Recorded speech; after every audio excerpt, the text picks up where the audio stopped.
And it is time to formally introduce the GPack tooling I've been working on. So we're going to do a little bit of an introduction here and get into some workflow demos.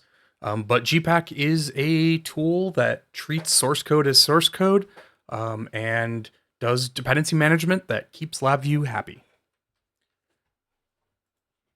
So what are some of the highlights of this tooling? Oh, I left that bullet in. It does not install project dependencies globally. This allows you to have different projects that depend on different versions of dependencies. Great if you're a team that has to maintain older versions of software and make updates and backport and all that fun stuff.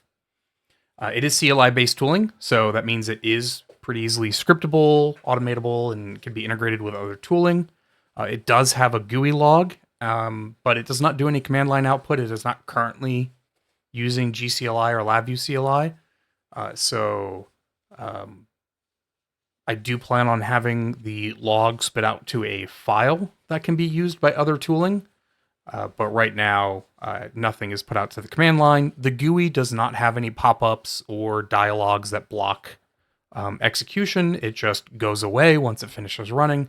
So it should still work in containers as far as I know. But yeah, right now it is GUI that is just invoked via the command line. And what it currently enables is treating Git repositories as versioned packages. As we can see in the project, the source code on the right side for the GPack library, GPack tooling, it does have some abstractions for different package file types, repository types, and an extensible action architecture. So this can be expanded relatively easily in the future. Could be anything from adding subversion support to making it be able to download random files from arbitrary URLs on the internet and track those as versioned packages. Well, website download wouldn't be versioned, but you could still list that as a dependency to make it easier to install later. So for those that are not familiar with LabVIEW dependency management, outside of special folders like VILib, userlib, instrumentlib, and some other special resource folders, LabVIEW tracks dependencies from one file to another with relative paths as much as possible. Basically, unless you are crossing drive letters, it will get saved as a relative path, such as I have to go up 2 folders and then go into a config folder into the load VI. Might be a relative path from another VI. This makes it nearly impossible to consistently nest dependencies, other under dependencies. And the only sane way that I have come across is to store dependencies in a single folder as siblings of each other, so they all maintain consistent relative pathing. It's just go out of myself and into the folder I depend on. Outside of that, you could just get into some tricky situations. So this is the flat layout I've landed on and have been using the last couple of years. This can be as with nested submodules, or even just my main development folder for my version of LabVIEW I'm using that has all of my repositories that I can just work on in parallel. Right now, GPack does just enable the sibling full repository workflow, but I do have plans to enable using it with submodules in the near future. So what is the nesting problem? I probably should have increased the... I changed the color scheme on these just before recording, and I didn't realize these are really dim for some reason. Oh well, here we go. I've already tried recording this like 5 times last night. And then today I made the PowerPoint to help guide me, but still struggle busing here. We'll get through it. But on the left, let's say I'm following the pattern of any dependencies of a repository, I nest under that repository as a submodule. So I've got TCP stream, which is a TCP implementation of a stream abstraction. And then there's HTTP utilities that is based off of the stream interaction abstractions provided in that stream repository. But now I've got the situation where I want to combine TCP streams and HTTP utilities into a full HTTP server. And And following that model where dependencies are nested as submodules, I've now got 2 copies of Stream. And when I first try and open this project, LabVIEW is going to complain all over the place about conflicts, and it's going to take forever to open and give me 100 dialog boxes as it's trying to open the project and resolve dependencies. And odds are I break everything super horribly, and I have to delete everything and start over again with fresh copies. Not start all the code over again, but start over with fresh copies of the dependencies and figure out how I want to deal with the duplication problem. So just nesting submodules in other submodules just isn't something that works basically at all with LabVIEW, except for with a lot of forethought. It can work, but it is more effort than it's worth, in my opinion. So regular Git submodules and super projects can solve this problem. You can have a super project that just stores all of your submodules in a single folder. Maybe you've got a deps folder or a libs folder, or they're just right in the root of the repository. But that's an easily solvable problem. But then what about when you want to set up a new project that uses the same dependencies? Or a new developer is starting a new project and wants to share some of that code? What about when you make an update to one of those shared dependencies that depends on some other repositories, and you want to test that in a pipeline? Do you configure that repository to invoke a super project every time you make an update? Well, what if you've got multiple super projects that have that as a dependency? Do you invoke all of them and test that module several times in each application? So that could just get messy pretty quick. The other thing you could do is you could have, so looking at TCP, Stream, and HTTP utils, you could have a super project for each of those. So like TCP Stream-SP and HTTP util-SP that nest TCP Stream and HTTP util and Stream respectively. So that leaves HTTP util and Stream as siblings of each other. Same thing for TCP Stream and Stream as siblings of each other. Then in HTTP server, you just have 3 sibling repositories: Stream, TCP Stream, and HTTP util. And then anytime you make an update to TCP Stream, instead of doing any CI pipeline actions on TCP Stream, you do the pipeline actions triggered on the TCP Stream super project repository instead. But again, that's still more things you have to configure and work through in tooling that doesn't have all the best tooling, at least that I've come across. So GPack aims to alleviate a lot of this difficulty. At the time, GPack has 4 commands that we're going to do demos of, and those are init, add, update, and install. So init just prepares a repository for GPack tooling. It creates a .gpack file that lists itself, its own repository, but has no dependencies listed. You can add dependencies with the add command, and adding also downloads that source. You can run update, so if you've already got a project that you started and you want to start using GPack with it, you can run the update command after you've initted the repository, and then it will track all repositories it finds files come from in LV-proj files in the repository, and adds them as dependencies, including what branch and commit they're currently on. And then lastly, there's install. So this is, you've cleaned your disk space and you need to work on a project again, and you get all of the dependencies that are already tracked after you get the main repository cloned. Or you've got another developer that needs to clone down all the stuff you've been working on, so they get the main repository and then run GP install and get all the correct dependencies. And we can see examples of this running on the right.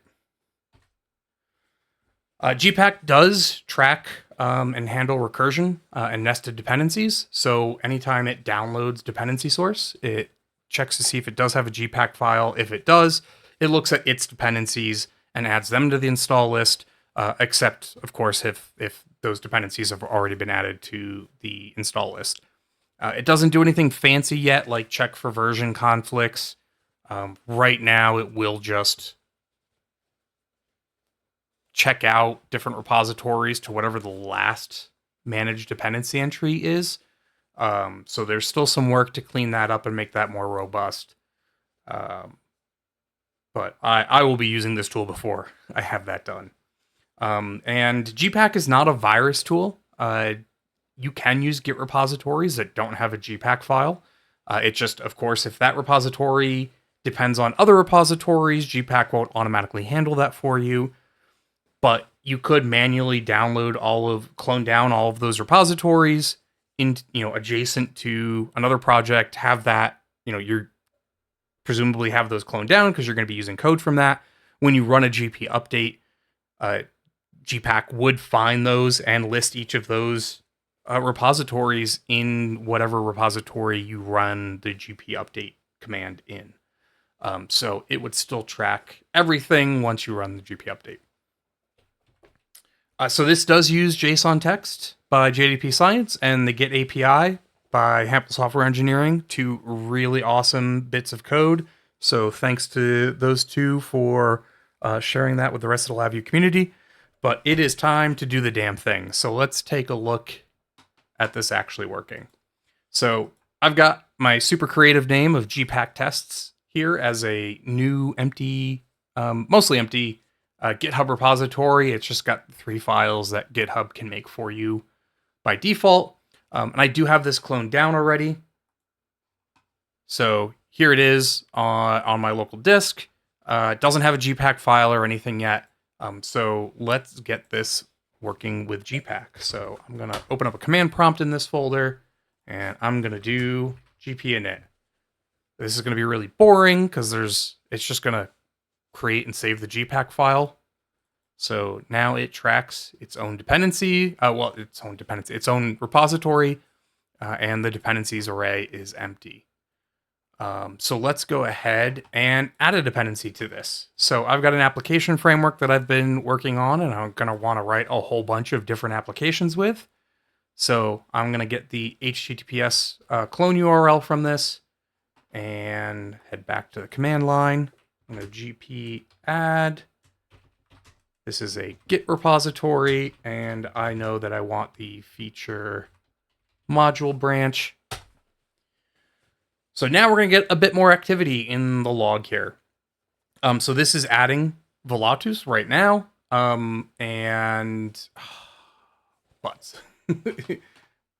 let me fix that real quick. I was rehearsing this, and I forgot to fully restore my state. Volatus does not currently have a GPack file committed. So let's do that. Whoops-a-doodles.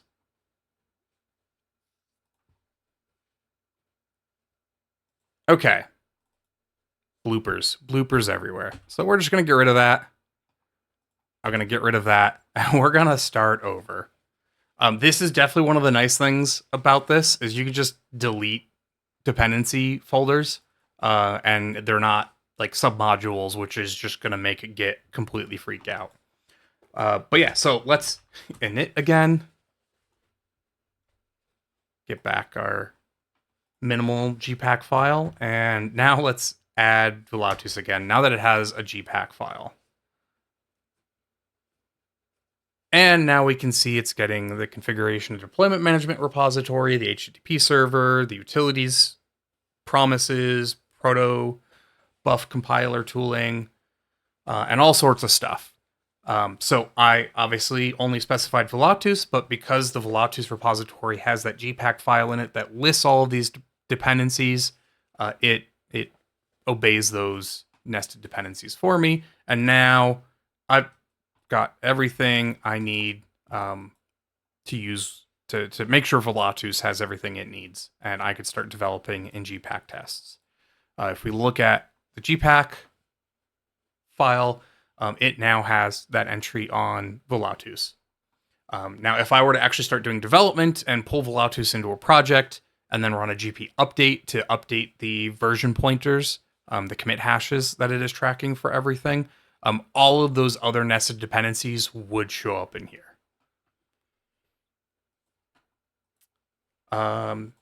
So let's say I've done some work on this, I've committed, I've put the GPack file for GPack tests into Git, somebody else clones it down and needs to do some work on it, that's where the gp install command comes in, and that is just going to reinstate those same dependencies that are now saved via that GPack file.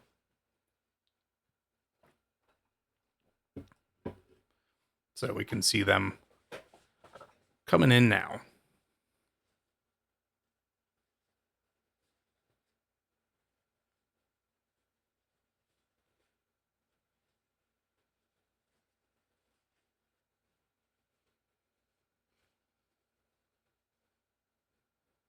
And now another developer would be good to start working in GPack tests. Now, like I said, this can automatically, so this is the part of the demo that I screwed up. I said that GPack can automatically detect dependencies from LabVIEW project files. So let's take a look at that. So I'm going to delete the GPack file from Volatus. Go back to there on disk. Got to do my GP init first to get the GPack file. And then I'm going to do GP update.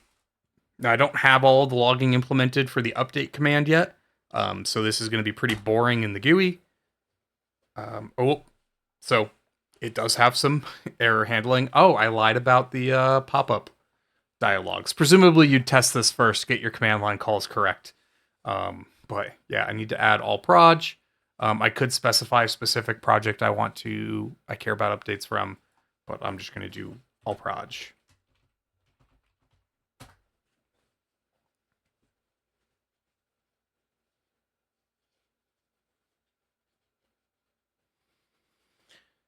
And so in that amount of time, it repopulated all of these dependencies. So all of those extra folders, repositories we saw cloning down with the GPack tests nested dependency, they're now listed in Volatus again. So that is everything GPack does at the moment. I'm curious what you think. If you have any questions, feel free to leave a comment or hit me up on probably Discord. I think is the only platform I'm reachable on these days. If you know how to reach me. But yeah, curious who's interested in this. If you know what features people think are necessary to make this usable for more than myself. But thanks for checking this out, and yeah, maybe I'll get to show this off at GDevCon in a 7x7 session.